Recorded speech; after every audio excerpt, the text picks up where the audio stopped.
Hello, everybody, and welcome to the culminating performance for the Summer 2020 InterGens Ensemble. We're so excited for all of you to be here and to join us.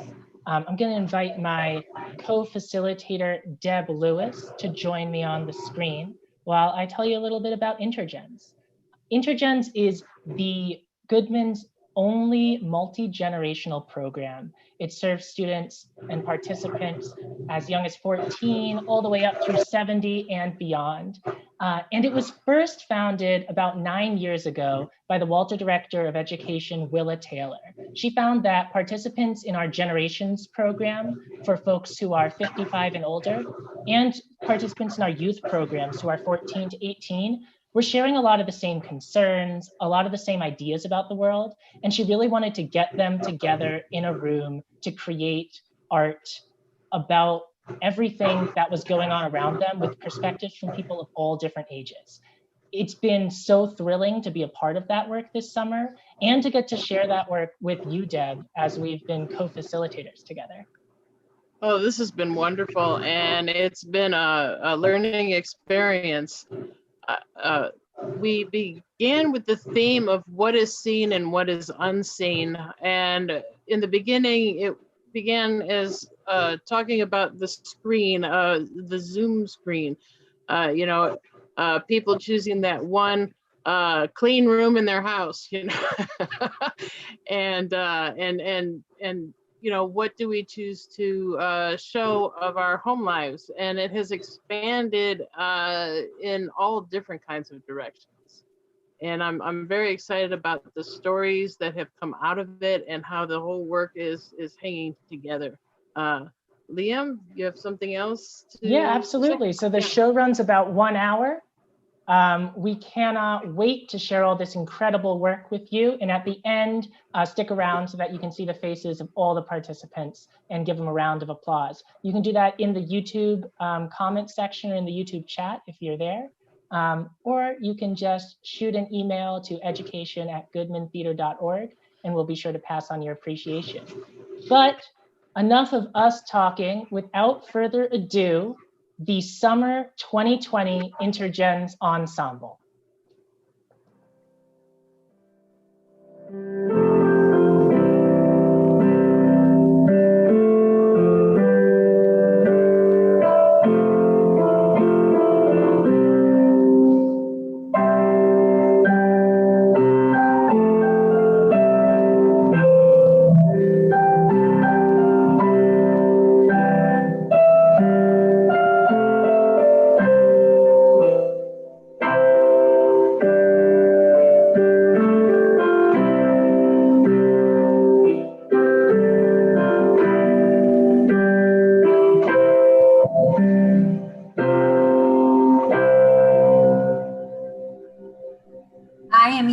Not able to accept who I am. I hide away from others because of this. I wish I could find out who I am. Maybe if I wait till I'm older, I will know what kind of person I really am.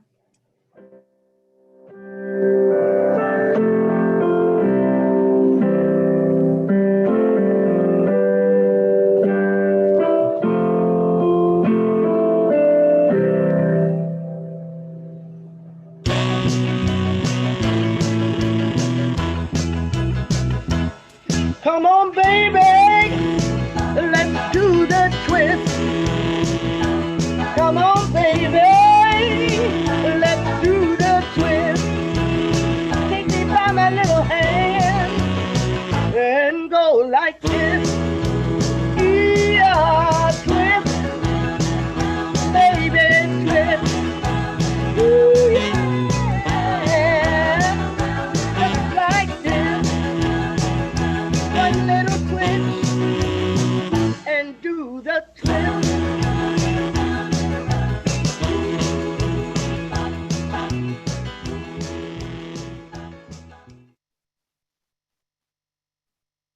I sometimes dream warm, sweet memories from my childhood.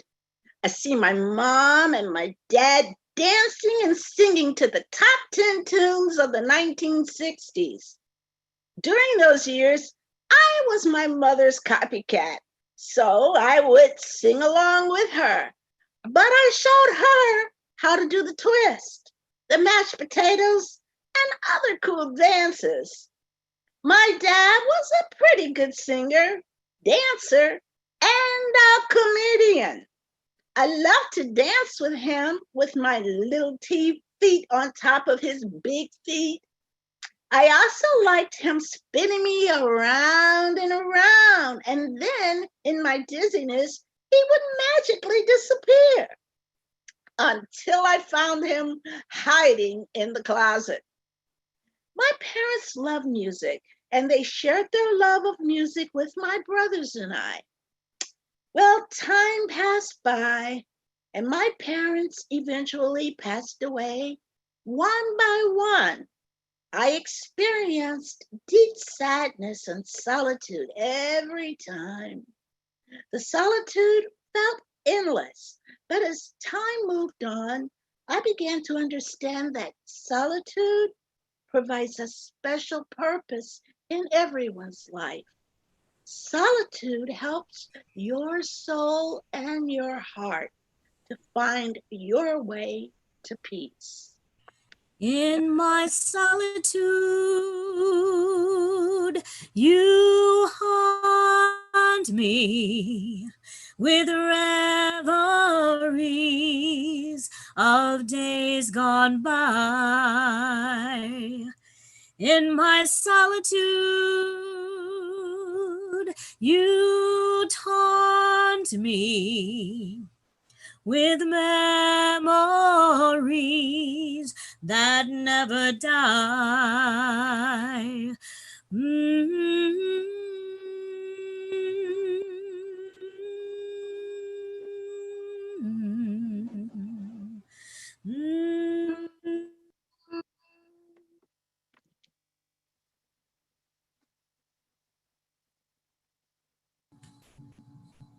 When I was a stupid woman.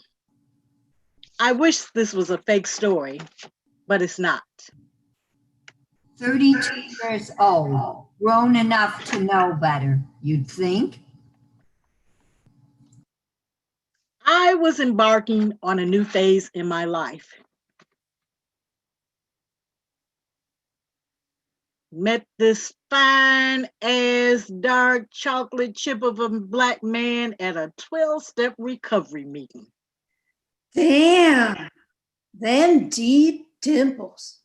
He suggested that we meet at a party, a recovery club. Sounded good to me. I got all gussied up, chic, short leather skirt, tall leather boots, biker's jacket underneath, a leather bustier. All black, of course. I was so looking forward to meeting up with this fine specimen of a man.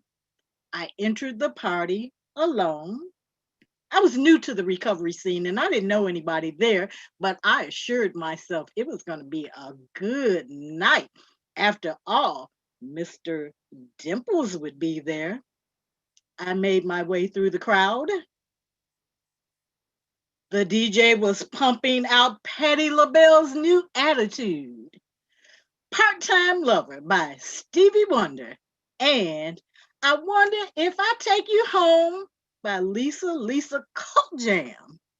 Who knows? Maybe I'd get taken home by Mr. Dimples. I searched the room looking for him. There he is on the dance floor with a woman. I'm cool though. I didn't expect him to just stand around and wait for me. After all, we just met. I'm a reasonable woman, so I didn't think much of it as he and that woman finished that dance, then danced again. This time to Saving All My Love for You, Whitney, of course. I just knew that once he realized I was there, he'd shower his attention on me. He didn't seem to notice me as they danced to Aretha's Who's Them and Who. Then our eyes connected. At first, I wasn't sure he'd seen me, but he looked for longer than a glimpse. Okay. When this song is finished, he'll surely make his way over to me. Right? Remember, he invited me. I put on my fakest a smile. By the way, I have dimples too. When that song finished, he waved me over all the time. That woman he was dancing with by his side, a little too close. I'm thinking, then he introduced us. It didn't feel comfortable. In fact, it felt edgy. What are these shenanigans? Oh, no, he didn't. Oh, yes, he did. Oh, yes, he did invite me to meet him at a party, and there his ass is with another woman. So I kind of sort of smiled back and left. I swallowed my pride and never mentioned this incident to anyone until now.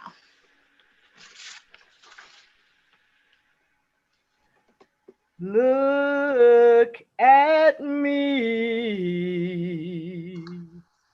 I'm as helpless as a kitten up a tree. Birth control was always there in the back of my mind, and that notion kept pushing further back in my mind as I felt hormone alert warnings flashing in the front of my mind as Joe and I slow danced at a friend's house. Never knowing my right foot from my left, my hat from my glove, I get misty and too much in love. I felt as if our bodies were melting into each other. Joe! Oh no. My voice quivered as the condom he had on slipped off at a most inconvenient time. Everything's gonna be okay. Don't worry, you won't get pregnant from that. Calm down. And I believed him until I started feeling queasy some mornings. I didn't know what to do. I didn't have the courage to tell my mother, so I hid it from her. When I told Joe, his advice was, we should get married. No way. I'm 18, just a freshman in college. On my own, would I wander through this wonderland alone? I'm not hungry, Mom. I said as I joined her at the breakfast table. A few sips of OJ sent me into instant nausea, and I ran to the bathroom, wrenching into the toilet bowl. I couldn't hide it any longer, but I didn't know how to tell her. You're pregnant, aren't you? I nodded without looking at her. Never knowing my right foot from my left, my hat from my glove, I'm just misty and too much in love. La da da da da da da.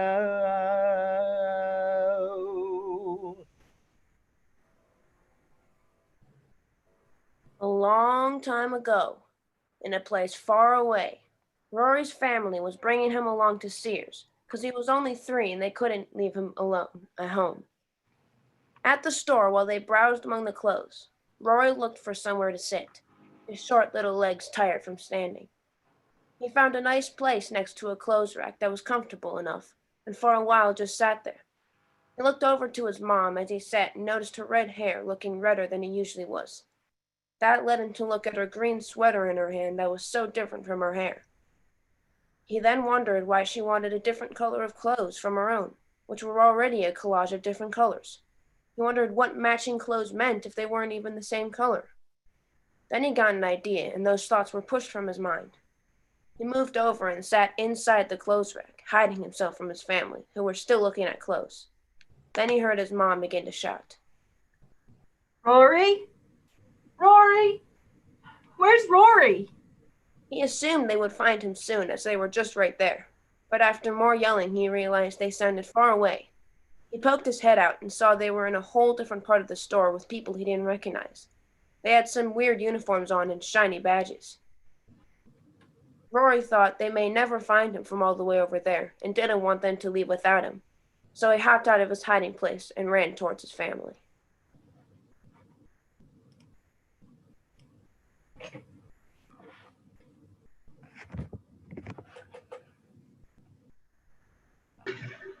I've always been a very shy person.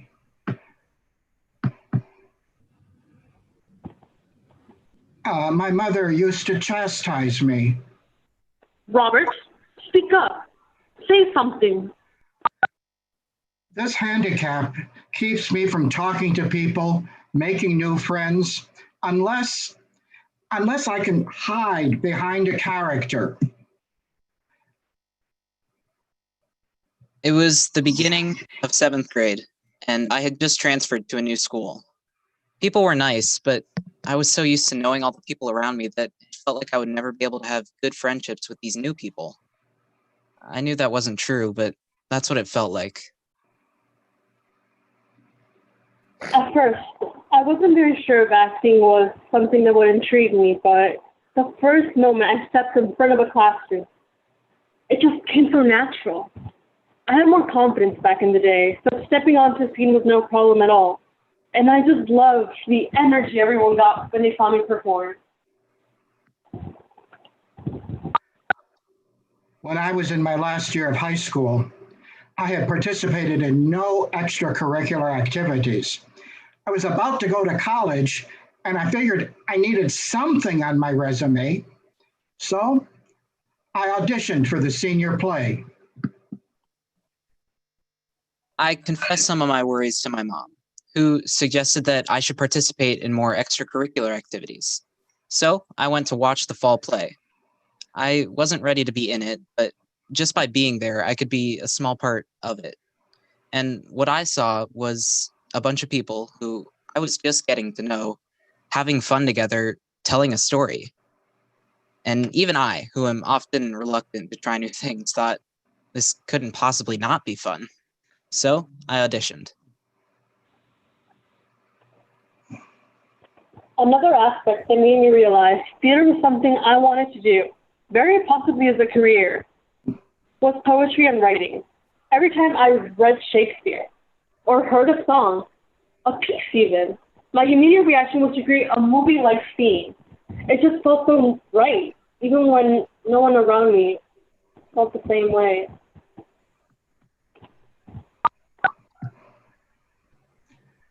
The day after the last performance of the play, at the end of Mrs. Barrett's English class, she stopped me. What had I done? I was uncomfortable. She was pleasant enough, but intimidating, because she was the first teacher that I figured knew a whole lot more than the subject she was teaching. Robert, I was at the play last night. Huh. You did a good job. Oh? In fact, you were the best. Really?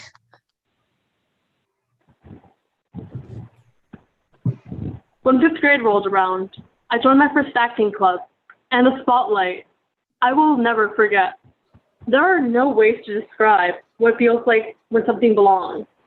I always imagined myself in a scene, acting my heart out, or how I could create scripts.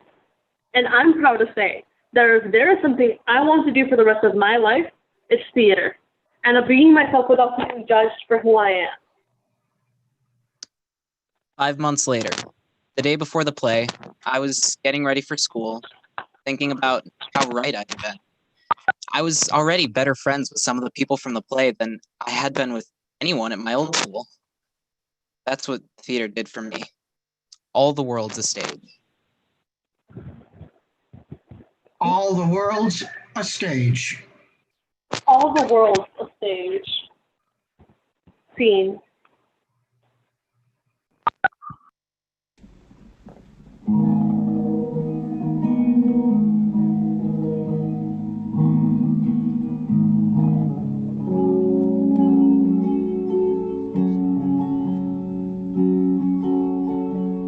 Hey you, out there in the cold, getting lonely, getting old, can you feel me? Hey you, standing in the aisles with itchy feet and fading smiles, can you feel me? Hey you, don't help them to bury the light.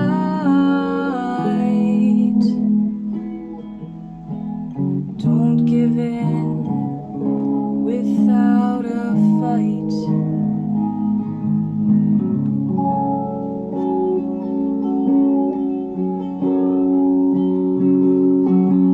Hey you, out there on your own, sitting naked by the phone. Mr. Gorbachev, tear down this wall.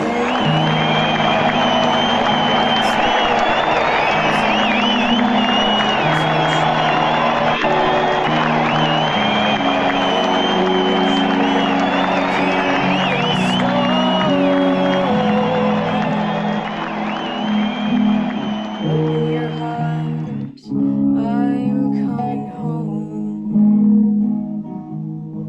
Hey, Gavin, we met a drag king named Baby Santa. She had this chant that went, Baby Santa. It was in Berlin, Germany. Oh, really? Berlin?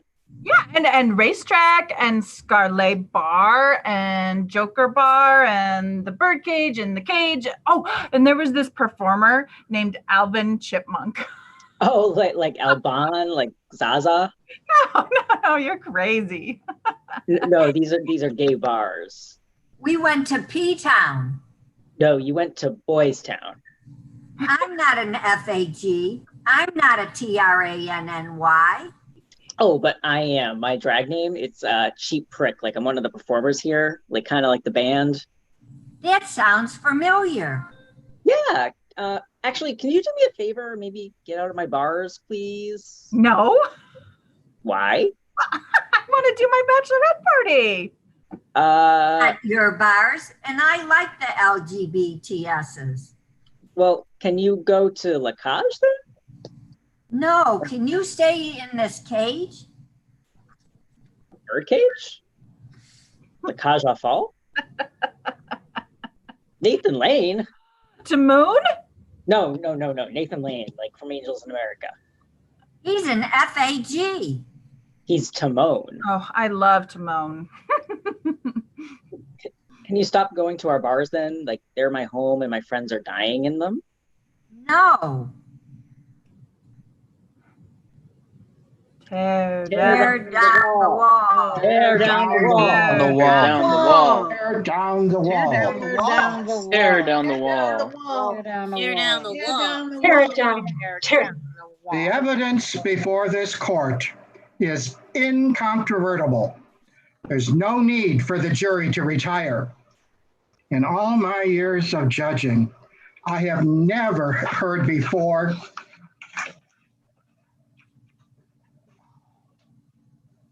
someone more deserving.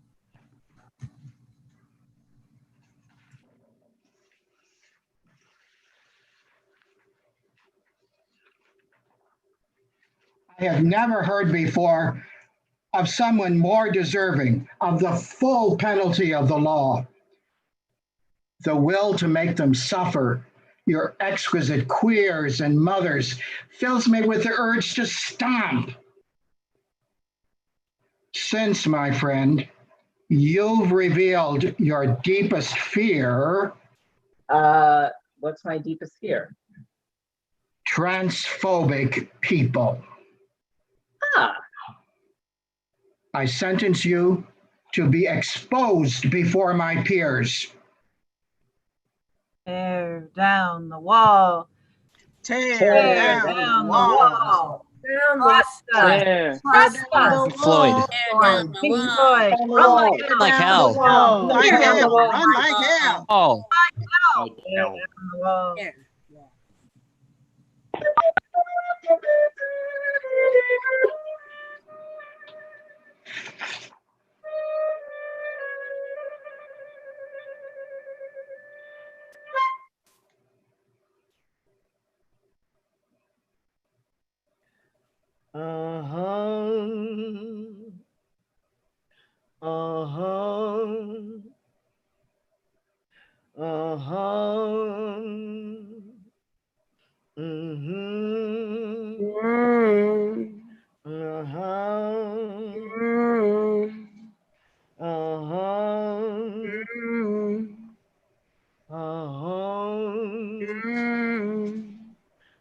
As I fall into the night slumber, almost halfway down to the depths of hell, the demons that I provoke come withering back. They gaze at me from the corners of my room, murmuring the wicked thoughts that I've kept imprisoned inside of me for an eternity. Their words intertwine against my skin, and the small snarls turn into large howls in the moonlight. It becomes clear to me what they came here for. So I rise from my bed and take a seat next to the witch's mirror. I peer closer to my reflection, only to see another person in my place. Chiseled face, auburn hair, a mischievous smile that curled at its edges. That was me. That's where our similarity ceased. His eyes, a void, pools of darkness waiting for me to fall into them. And he wore a crown of thorns on his head, crimson blood dripping.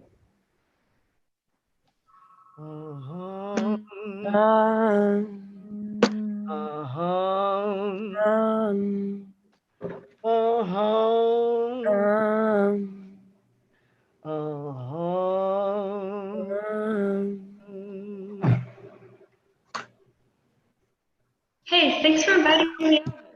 Oh, of course. Next time we should definitely go to yours though. The TV here is like so slow. Oh, I don't know.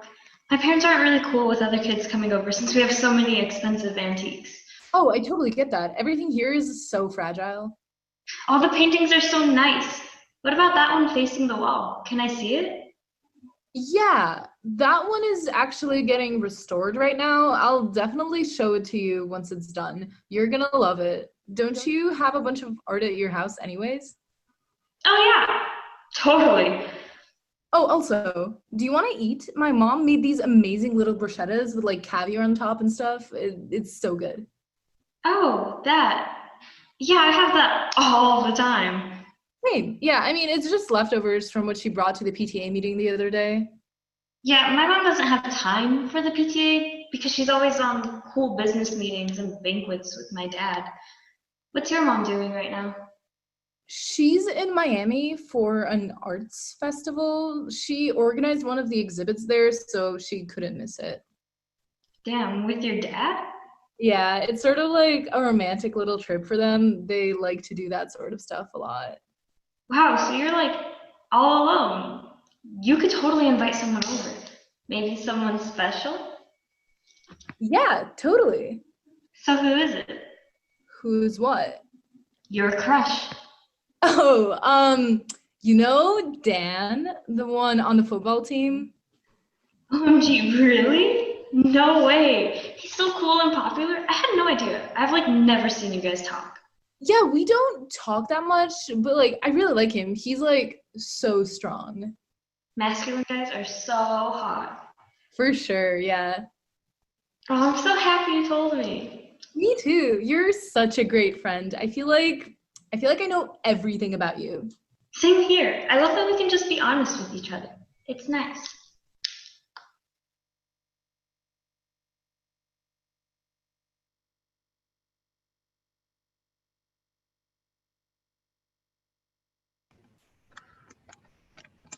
It was a blistering hot 95-degree day. Boy, turning on the stove, more or less turning on the oven, was not going to happen. It's not something I wanted to do. I hadn't planned out the weekly meals very well, and here I was.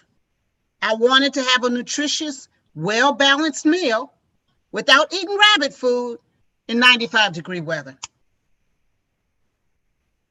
Oh man, I am starving. Lunch at day camp sucked again. Nobody likes Papa John's pizza. Ugh.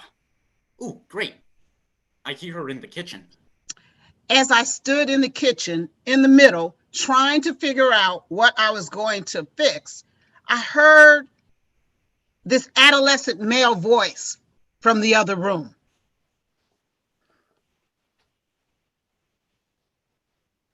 Is dinner ready yet? He is always hungry, always hungry. But my assignment was to prepare dinner. So searching through my cabinets, I noticed a pile of sugar on the shelf. And then when I looked on the counter, I saw sugar on the counter too. As I reached for the pan below the counter, and I slid across sugar. Dang, I shouted from the kitchen, "Who spilled the sugar?" No response. So I stomped to the stairs and I screamed down the stairs with my hands on my hips, "Did you spill the sugar?"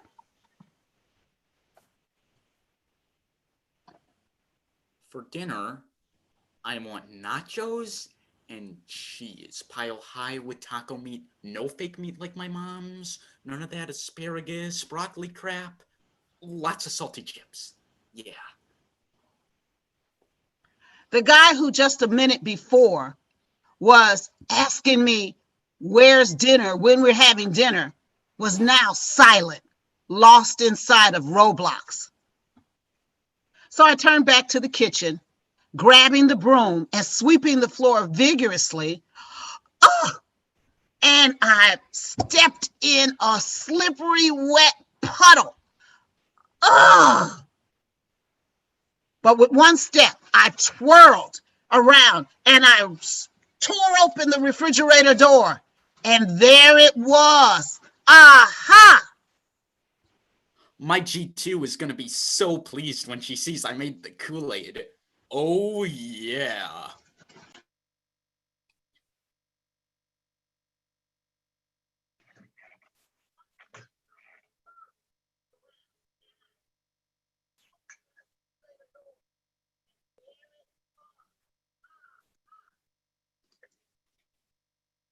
My grandparents' old place across the river in Moline might as well have been a different world.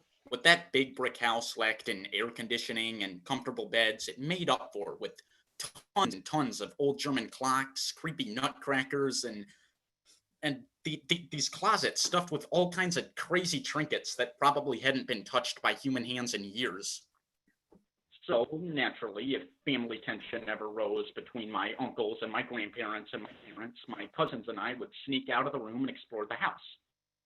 At the time, I thought all the arguments were just because we were Bears fans and they were Packers fans, but either way, I wanted nothing to do with it.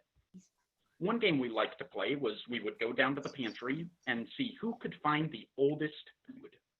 So after a few minutes of digging through these piles of cans, I would find this thing of beans that expired in 2006. I thought surely I'd won until my cousin Logan pulled out this dusty can that looked like it belonged in the Field Museum.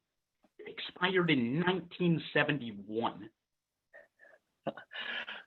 Man, I know exactly what you're talking about, Andrew. See, as a curious child I was, just that alone, just being curious, that probably was my downfall. But nonetheless, I decided to explore my parents' bedroom. It always seemed like there was mysteries to unfold there.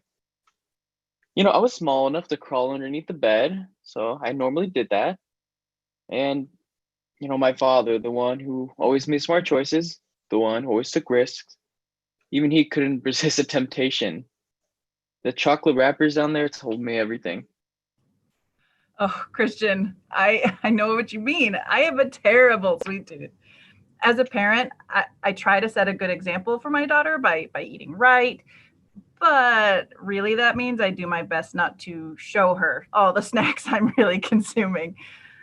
Somehow it seems better to have a little white lie about what I'm doing rather than actually just doing the right thing. I mean, it's just a little secret. What's that, Mama? Is that a snack? Oh, God, I was caught in my little white lie. I mean, no point in denying it. Well, I made a Pop-Tart as a snack. Ooh, can I have one? As I looked in her face, which was so eager and so excited, all I really wanted to say was, no, you absolutely cannot have this Pop-Tart. This is my special secret treat. You're not supposed to even know about it. And by the way, these are really just like so bad for you. So no, you cannot have it. It was then that I realized how ridiculous I was being and how absurd this secret really was. I mean, why am I lying to her about a Pop-Tart, right? I don't really see how you could have gotten yourself out of that scenario. Now, when I encountered my mother, like I didn't know back then, but she did hesitate to tell me what was going on with my father. You know, she was trying to protect me. I get that. She wanted to tell me as watered down as possible, so I didn't get frightened. I was only a child. What did the doctor say, Mommy? Oh, sweet pea, your father needs to watch how much chocolate he eats so he can be with us for a long time. You see right there, my mother took a beat for a second. If not mistaken, she was trying to figure out how to tell me my father needs to change his lifestyle for his health, for us, or he really could be damaging his body. I can totally relate to finding stuff. I mean, I definitely found some weird things in the depths of my grandparents' house. One of the more upsetting things was the smashed remains of a coffee mug I had painted for Appa as a first grader. It was just unceremoniously shoved in a corner. Another time, I picked up a book called The History of Santa. I liked reading, I liked Santa, so I opened it up, read the first page, and the first sentence was, so that was an educational experience for second grade me. I love you, Amma and Appa.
Dad died 10 years ago, but everywhere I went, I saw his name.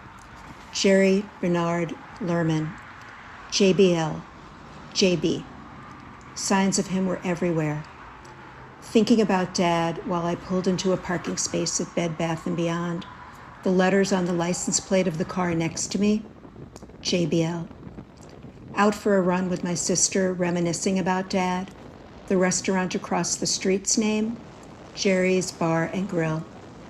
Driving down I-57, telling my niece how she made Dad so proud. The letters on the side of the huge chartered bus riding next to us, JB, XOXO. Was I losing my mind? The boundary between my inner and outer worlds was dissolving before my eyes. It all started the day we buried Dad. My husband and I were driving to the funeral home when a semi pulled in front of us. The truck line's name, J.B. Hunt, was painted in huge black and yellow letters on its side. That truck drove in the left lane beside us for 3 miles, straight to the funeral parlor. We turned off, and I saluted in appreciation. Dad died of congestive heart failure. He didn't want to go. And he hasn't. When I'm on the highway and not sure whether to exit, a JB license plate pops up. If it gets off, so do I. If it stays the course, I do too. I trust the signs. They always point the right way home.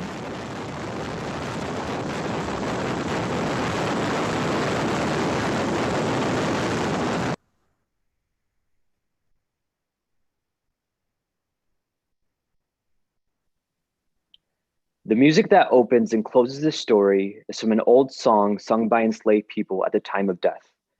Death was considered the only way that they could finally be free from oppression, abuse, and exploitation of these slaveholders. The name of the song is Soon I Will Be Done with the Troubles of the World.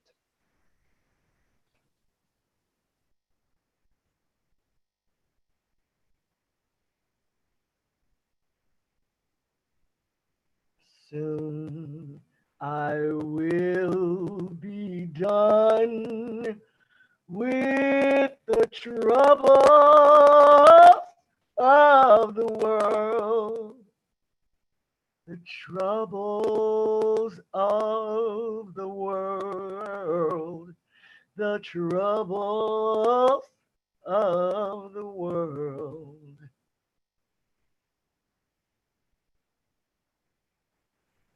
For years, I've been fine. I'm fine. I'm fine. Fine. I'm fine. I'm Fine. fine. Yes, I'm Fine. fine. Fine. I'm fine. I'm fine. I'm not Not so fine. fine. Fine. I'm not fine. No, not fine. Everything was good. I mean, Black people and white people still had issues, but we were working on them.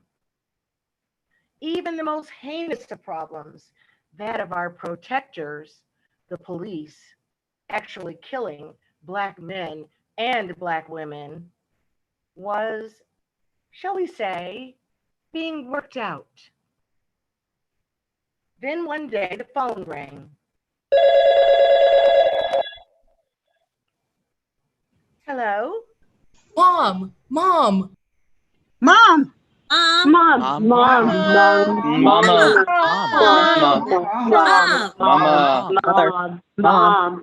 Mom.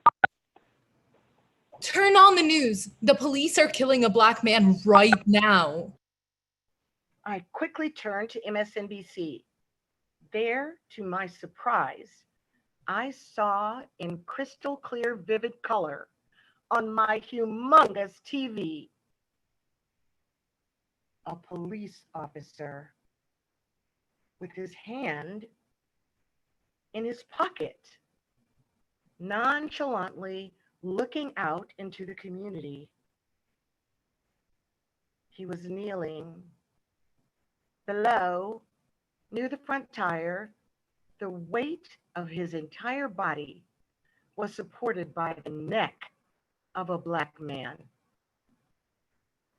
The Black man was lying there, stomach to the ground, his beautiful Black face distorted by the position of the officer's slender knee, a perfect fit to exert death pressure on his left carotid artery, the bloodline to both the brain and the heart. Police killing Black men is certainly not new, but this time it was different. Everyone witnessed it in real time. It was tantamount to witnessing a lynching. A lynching. a common practice in the antebellum South. Everyone knows about this blight on America's past. But modern day Americans have never seen a lynching. We all imagine what we might have done if we even thought there might be a lynching. We'd stop them. We'd cut the guy down and save his life. Then we'd call the police, of course. But wait, the police were already there. But wait, it was the police who were doing the lynching. Stop! Stop! No! Stop! Stop. Stop! Stop. Stop! Stop. Mom! No. Go! No, stop! No! Stop. No. Stop. No, No! Stop! Stop. Stop!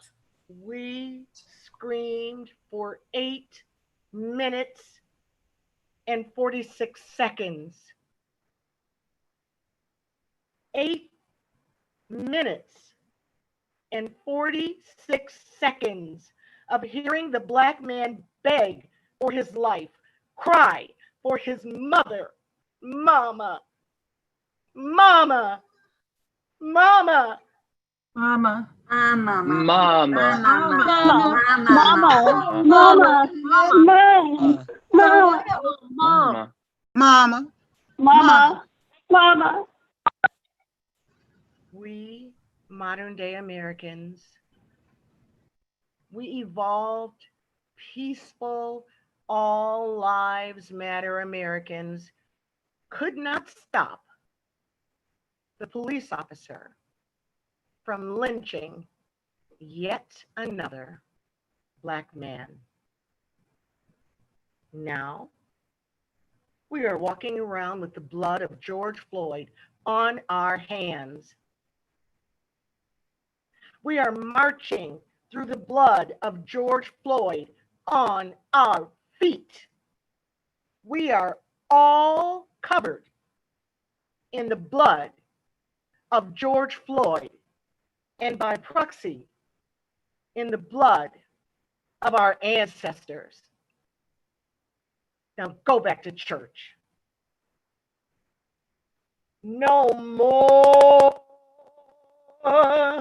weeping and wailing. No more weeping and wailing. No more weeping and wailing. I'm going home to be with my God.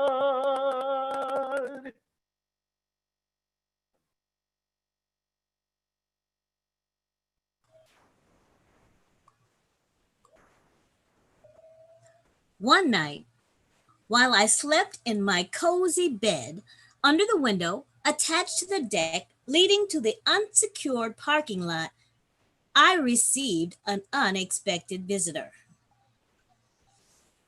A man, a stranger, came into my room through this window and landed on my bed with me in it. I woke with a start. Ah! No. I yelled and flailed my arms like a dizzy T-Rex. I woke with a start. We were both standing in the middle of my bed. I was still shouting, no. Though in hindsight, I don't think it was much above a whisper. The man, youngish, maybe late 20s, about my complexion, wearing a baseball cap, says to me in a pleading yet not aggressive way, Please, lady, I just gotta get out of here. I looked this man in his face. I saw no evil or want of harm in his eyes. In the next second, we both jumped off my bed.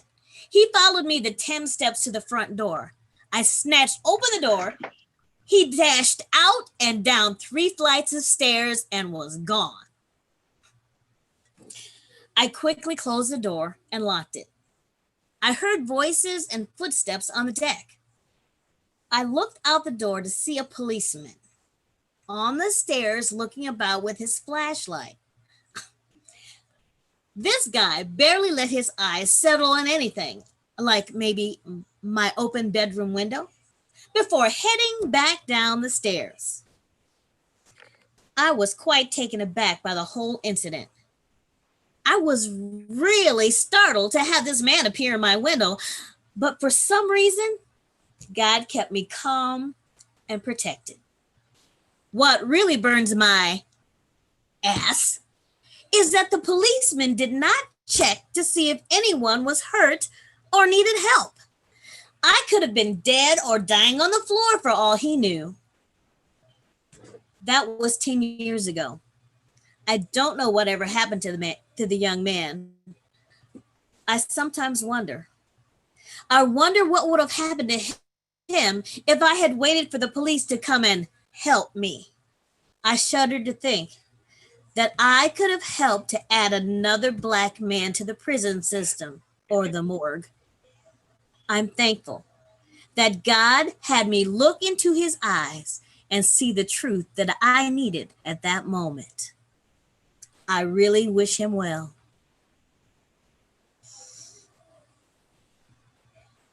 I wish him well. I wish him well. I wish him Really well. wish him well. I wish them well. I wish them well. Her Wish well. her well Really too. wish him Wish you well. well. Wish them well. We wish Really you do. I wish you well. well. Wish them I well. Really wish you well. well. Really wish I you wish well. you well. Really wish him well. You well.